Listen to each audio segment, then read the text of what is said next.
जीवन को महान बनाने वाली प्रेरणादायक कहानियां, निस्वार्थ भाव से जगत कल्याण की सेवा में समर्पित महान व्यक्तियों के अनुभव। प्रजापिता पिताश्री ब्रह्मा एवं मातेश्वरी जगदम्बा सरस्वती के संग के रंग, ईश्वरीय यज्ञ इतिहास की झलकियां तथा परमात्म शक्ति अनुभूति से अपना जीवन श्रेष्ठ बनाने के लिए देखिए कार्यक्रम प्रेरणा।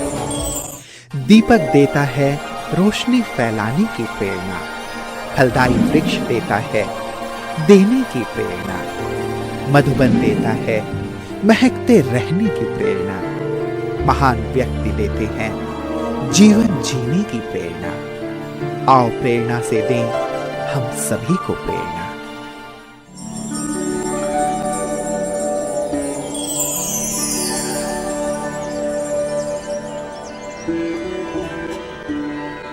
महाराष्ट्र राज्य का दूसरा बड़ा शहर है पूना। महाराष्ट्र के सांस्कृतिक शहर पूना स्थित सदाशिवपेट ब्रह्मा कुमारी ईश्वरीय विश्वविद्यालय की मुख्य संचालिका के रूप में आदरणीय लता दीदी जी निमित्त हैं। दीदी जी का जन्म सन 1957 में नारायण गांव पूना में हुआ। बचपन से आप समाज सेवा में विशेष रुचि रखती रही हैं। आप शांत चित्त, सरल चित्त, सहज स्वभावी रही हैं। परमात्मा की खोज में आपको सन 1968 में ईश्वरीय ज्ञान की प्राप्ति हुई। ब्रह्मा कुमारी बहनों के श्रेष्ठ जीवन से प्रभावित होकर तुरंत ही आपने अपना जीवन प्रभु की सेवा में लगा दिया। सन 1969 से नागपुर, जलगांव, सोलापुर, बीदर, गुलबर्गा, कोल्हापुर, गोवा, मुंबई, दिल्ली में सेवाएं करती हुई 1986 से पूना सदाशिवपेट में अपनी सेवाएं प्रदान कर रही हैं। तब से आपने पूना सदाशिवपेट सेवा केंद्र द्वारा शांति का संदेश देते हुए अनेक कार्यक्रमों का सफल आयोजन किया।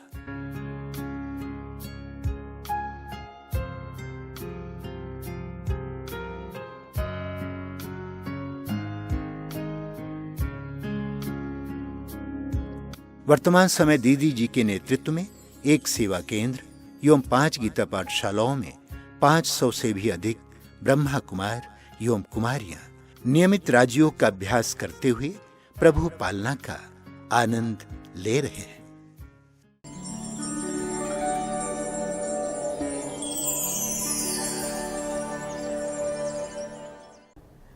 पहले से ही सभी सब्जेक्ट में बहुत होशियार थी।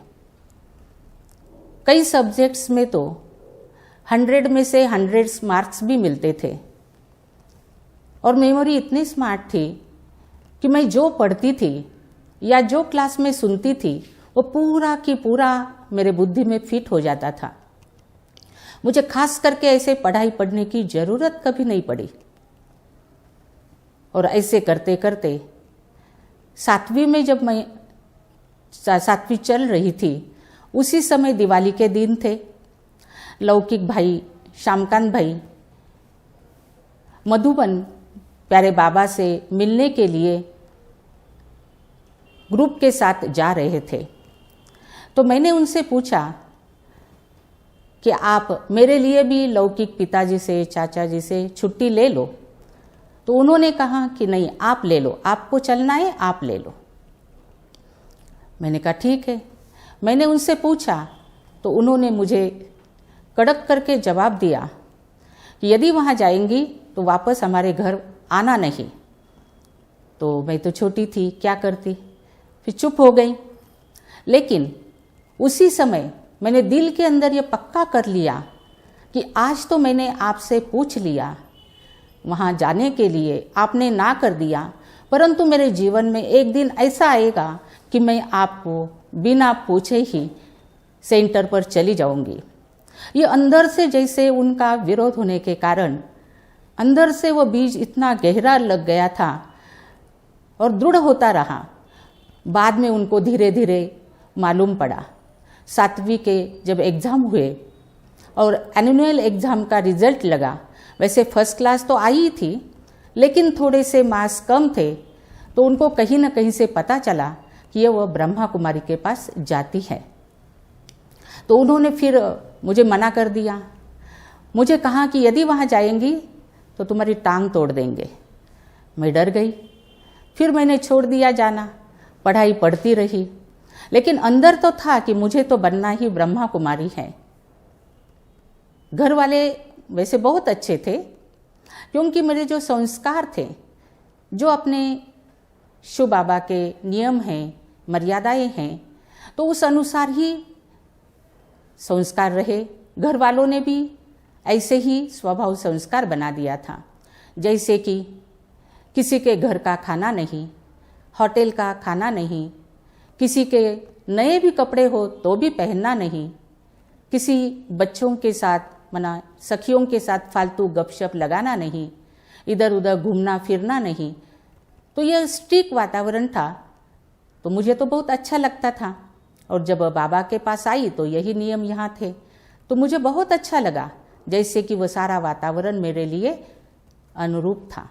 फिर 1974 में मधुबन में बाबा के घर में कुमारियों की ट्रेनिंग के कारण मेरा जाना हुआ।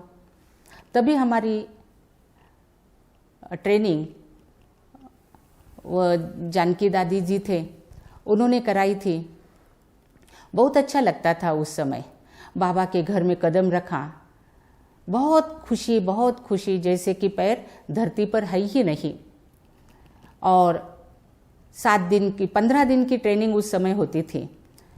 बहुत अच्छी तरह से जानकी दादी जी ने क्लासेस कराए थे, तो जैसे बहुत पक्के होकर के आ गए थे।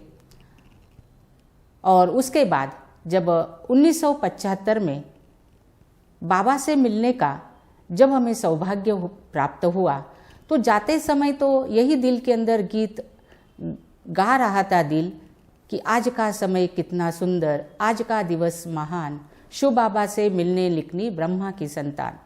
तो सारे रास्ते में जैसे यही नशा बना रहा।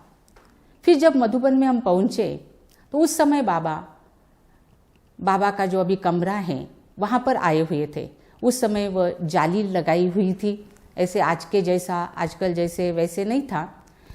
तो थोड़े ही अंदर बैठते थे, तो मुझे बार बार मैं झाँक करके देखती थी कि बाबा आए हुए हैं, मैं देखूं। मुझे बार बार रोका जाता था क्योंकि अंदर बैठे हुए थे। फिर तो हमारा भी टर्न आ गया, मैं बाबा के सामने बैठ गई। जब बाबा के सामने बैठी तो बाबा ने मुझे देखते ही कहा कि बहुत अच्छी हो, बहुत अच्छी हो। फिर कहा लकी हो, बहुत लकी हो। फिर कहा समझदार हो, बहुत समझदार हो। पहले ही इसमें बाबा ने मुझे ये वरदान दिया। फिर जब दोबारा बाबा से मिलने के लिए गई तो उस समय फिर बाबा ने कहा था, जब गोवा में मेला चल रहा था, होने वाला था, तो बाबा ने कहा कि हिम्मत अच्छी रखती हो, इसीलिए बाप दादा की मदद का अनुभव करती रहती हो ना। मैंने कहा जी बाबा। फिर एक बार बाबा से मिलने गई। वैसे तो बहुत बार बाबा से मिलना हुआ। तो उस समय बाबा ने कहा कि सदा जागती ज्योत बन, अन्य अनेक आत्माओं की ज्योति जगाने वाली हो। और एक दिन बहुत ही मेरे जीवन का वह एक गोल्डन पल था, वह अक्टूबर मासी था जो अभी चल रहा है। ये बात है 1981 की, 81 की। मैं मधुबन में मेडिटेशन हॉल में तब बाबा आए हुए थे, सुंदरी बहन जी साथ में थे। तो मैंने बहन जी को कहा कि, और उस दिन दिवाली के ही दिन थे, 17 तारीख थी। तो मैंने कहा बहन जी 17 तारीख है आज, मैं बाबा के घर में इस दिन आई थी। तो उन्होंने बाबा को बोल दिया। तब बाबा के सामने ही बैठते थे, संदल के बाजू में हम लोग बैठते थे। तो उन्होंने बाबा को कहा बाबा आज इसका जन्मदिन है। बाबा ने कहा अच्छा। फिर बाबा ने उस समय मुझे सोने के चम्मच से बाबा के सामने जो फ्रूट की थाली थी उससे वह फ्रूट खिलाया। कितना न बड़ा ये मेरा सौभाग्य रहा कि खुद भगवान के हाथ से मैंने वह भोग प्रसाद स्वीकार किया। ये एक बहुत अच्छा अविस्मरणीय प्रसंग रहा।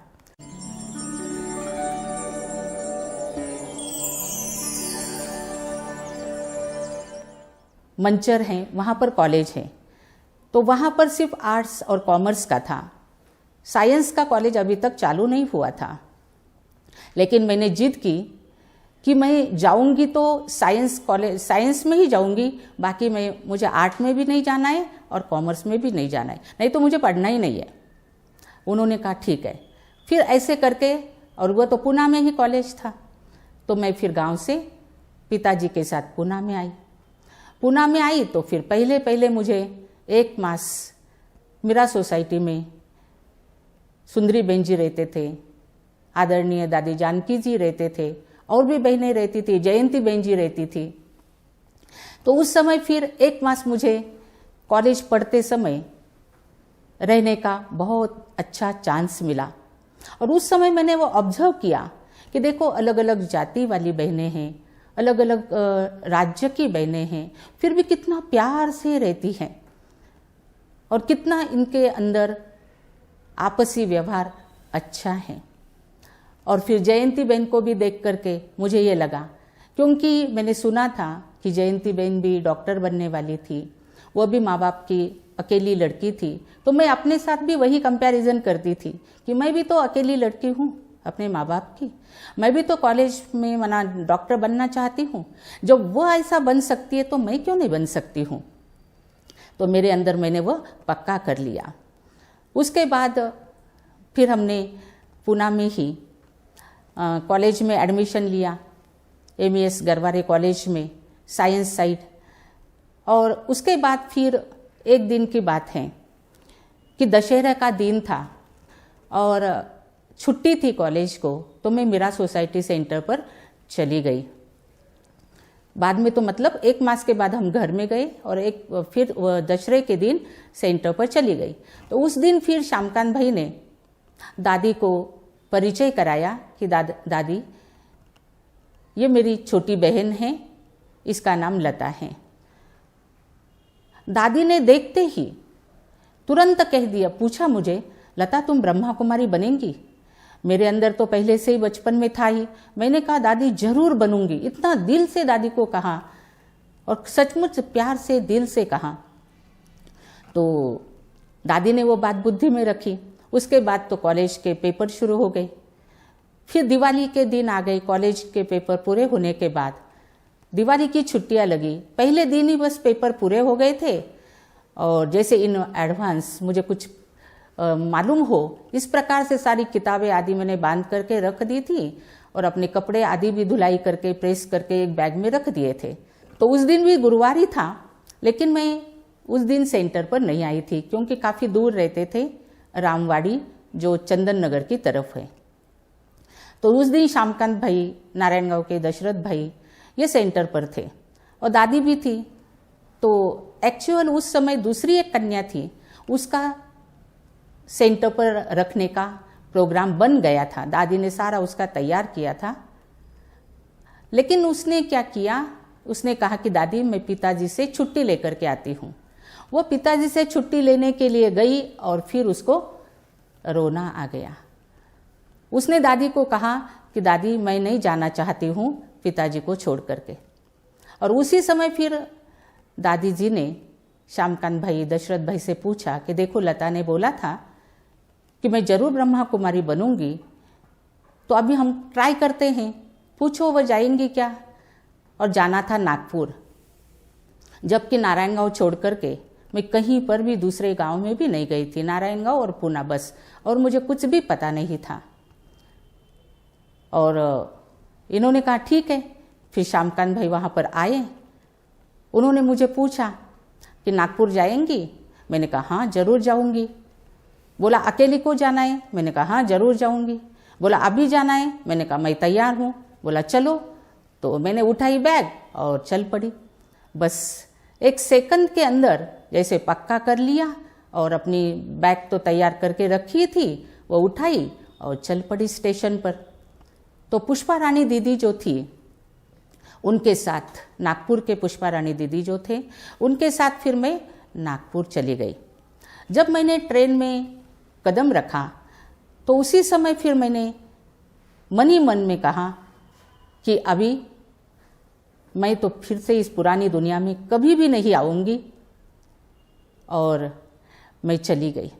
वहाँ नागपुर चली गई तो वहाँ पर भी मुझे बहुत अच्छा लगता था, क्योंकि ये तो लक्ष्य था कि मुझे अभी समर्पण होना है। इसलिए जो भी सेवा होती थी, कितनी भी सेवा हो, वह बहुत खुशी खुशी से प्यार से करती थी।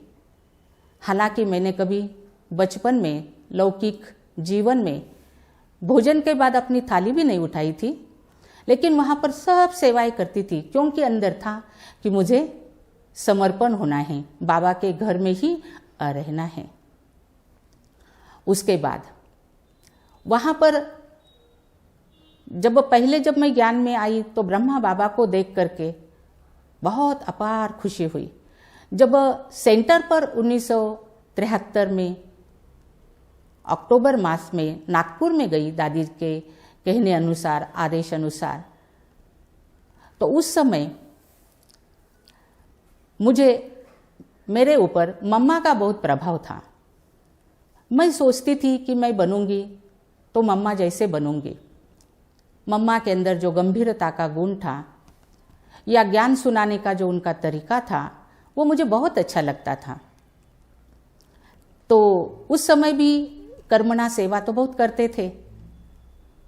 तो कर्मणा सेवा करते करते भी मैं मुरली याद करती थी कि आज बाबा ने क्या कहा। एक आध लाइन यदि भूल जाती थी तो मैं तुरंत जाकर के मुरली उठाती थी और देख के आती थी। इस प्रकार से पूरी की पूरी मुरली शुरू से लेकर अंत तक जैसे कि वैसे मुझे याद रहती थी। और यदि कोई वाक्य भूल भी गई तो भी मैं अपने बुद्धि को कहती थी कि कहाँ है अभी तुम्हारी अटैचमेंट, क्यों परमात्मा में नहीं एकाग्र होती हैं, क्यों परमात्मा के महावाक्य तुम्हें याद नहीं आते हैं, मुझे याद करना है। इस प्रकार से बुद्धि को एकाग्र कर लेती थी। जैसे पढ़ाई का बहुत शौक था, ऐसे ही मुझे योग का भी बहुत शौक था। जब मैं योग में बैठती थी तो बहुत अच्छा लगता था मुझे, और सामने वाले भी, उनको भी बहुत क्या क्या साक्षात्कार होते थे, अच्छा लगता था। इस प्रकार से नागपुर में मैं लगभग 7-8 मास रही। फिर दादी ने मुझे पूना बुलाया। जब मैं पूना पहुंची तो दादी तो लंदन चली गई थी, दादी से तो मिलना हुआ नहीं। लेकिन दादी जी अभी तक भी कहते हैं कि मेरे समय की सबसे छोटी टीचर यह हैं। अभी तक भी याद उनको है कि ये मेरे समय की सबसे छोटी टीचर हैं, माना मेरे समय समर्पण हुई है। फिर मैं पूना में आई।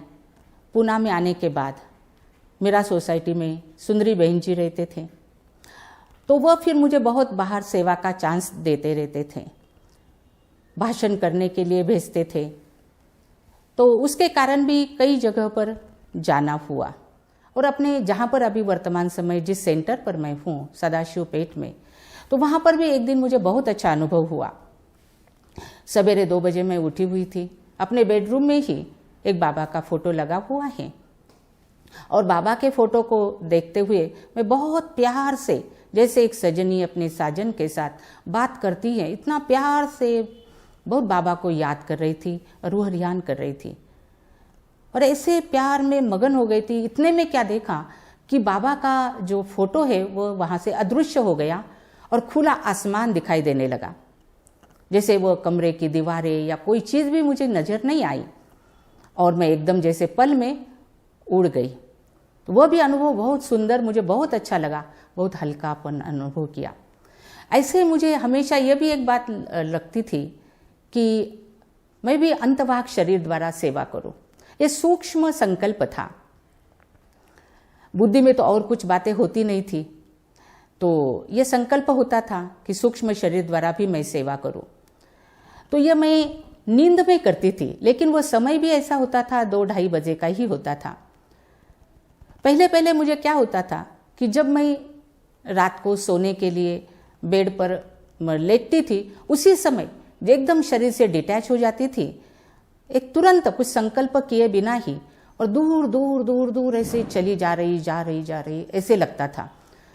और फिर एक दिन वहाँ पर मुझे ऐसा अनुभव हुआ, काफ़ी समय पुरानी बात है, लगभग 24-1 साल की पुरानी बात होगी, कि मैं देख रही हूँ कि कोई ऐसा जंगल है और बहुत झाड़ी झाड़ी है। वहाँ से मैं सूक्ष्म शरीर से जा रही हूँ और आगे फिर एक बहुत बड़ा मैदान है। उस मैदान में एक छोटा सा मंदिर है, जैसे पुराने ज़माने में पत्थर का बना हुआ, और उसके अंदर एक छोटी सी मूर्ति है। और उसके सामने जैसे मेला लगा हुआ है उस स्थल पर, और कुछ भगत सामने खड़े हैं।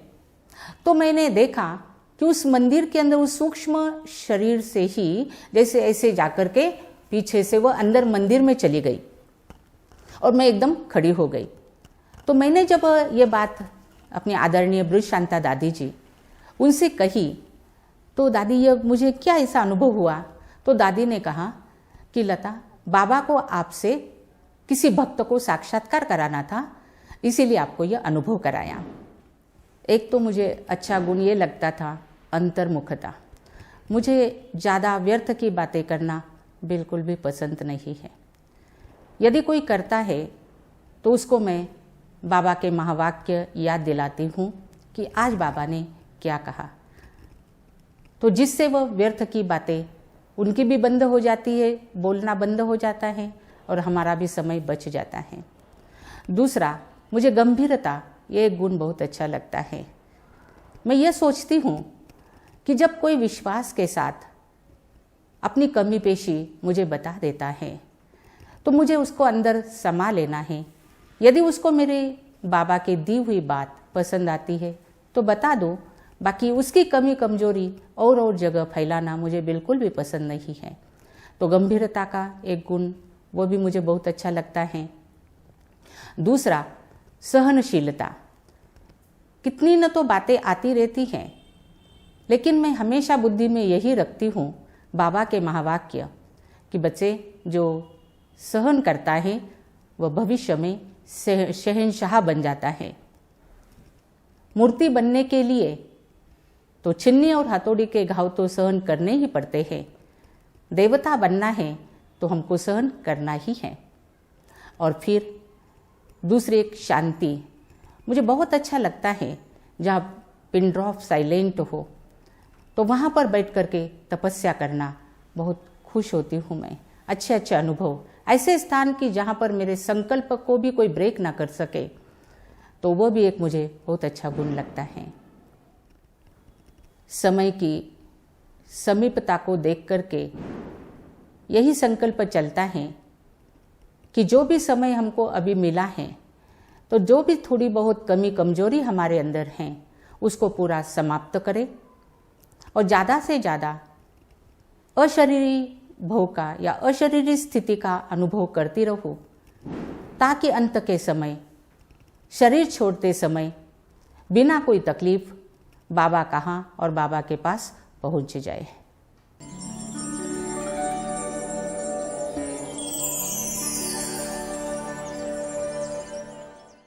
उनका वक्तृत्व जो बात करती है ना, वो दिल छूने वाला है। जब भी मैं उनसे बात करता हूँ, ओनली पोलाइट, शांत, इतनी बात पूरी पक्की बनाती है कि बस वो अपने सामने वाले को अपना ही बना देती है। इधर की बातें उधर की बातें इधर करना उनको अच्छा नहीं लगता, व्यर्थ की बातें उनको अच्छा ही लगता ही नहीं। वह हमेशा अच्छी अच्छी बातें सुनाएंगे, हमेशा समझदारी की बातें समझाएंगे, क्योंकि बाप दादा का उनको वरदान है कि बहुत समझदार हो, हर बात अच्छी रीति उठाते हैं। तो उस टाइम लता दीदी ने मुझे बहुत कॉन्फिडेंस दिया था कि तुम्हारा ये नॉन वेजिटेरियन, तुम वेजिटेरियन बन जाओगे। मगर मुझे नहीं लग रहा था कि वो मेरे से हो सकता है ऐसा। मगर वो संकल्प उन्होंने दिया। वो संकल्प देने के बाद मैं अभी उसके बाद में 2 महीने में मैं बहुत ट्राई किया। और एक बार शिवानी मैडम का लेक्चर सुनने के बाद जब उन्होंने मुझे बताया कि नॉन वेजिटेरियन वेजिटेरियन में क्या फ़र्क है, तो वो फ़र्क जानने के बाद मुझे महसूस हुआ। बाद में लता दीदी ने बोल दिया कि अपने पास 2 शक्तियाँ हैं, कंट्रोल एंड बैलेंस, तो उसका यूज़ करना सीखो। तो वो मैंने यूज़ किया। वो यूज़ करने के बाद मैं अभी लास्ट 7 साल से एक बार भी नॉनवेज नहीं खाया है।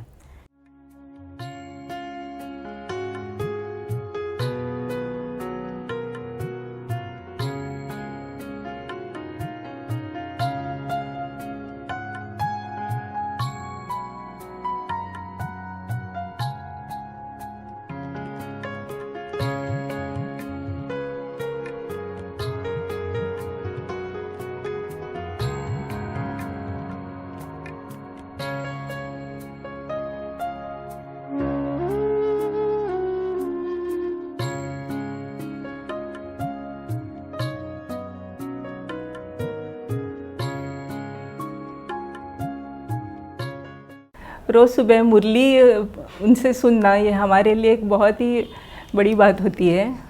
और उनकी विशेषता ये है कि मुरली से पहले वो सारी मुरली का सार सुनाती है, वो बड़ी ही बढ़िया ढंग से सुनाती है, सारी मुरली की पॉइंट्स उन्हें याद रहती है। उनकी विशेषता मुझे बहुत भाती है। एक और उनकी विशेषता ये है कि वो सबको अपने साथ लेके आगे बढ़ने का उनका गुण बहुत ही विशेष है। अब दीदी के बारे में अगर पूछ रहे तो जितना बताए उतना कमी है। मम्मा ने जो ज्ञान दिया है मम्मा को पूरा का पूरा फॉलो दीदी करते हैं, इसलिए उनकी जो गंभीरता है, मम्मा की जो गंभीरता थी वही उनकी वैसे ही गंभीरता दीदी ने धारण की है और उनके कारण हमारे जीवन में भी वैसा ही ज्ञान आ जाता है। टाइम वेस्ट करना उनको बिल्कुल पसंद नहीं है। मुरली बहुत अच्छी तरीके से एक्सप्लेन करती है। उन्हें स्वच्छता भी बहुत प्रिय है। अगर कोई अचानक सेंटर पर भी आए तो भी उनको सब जगह साफ सुथराई दिखाई देगा, चीज़ें यहाँ वहाँ पड़ी दिखाई नहीं देगी, इसलिए यहाँ का वातावरण भी बहुत पावरफुल है। आपने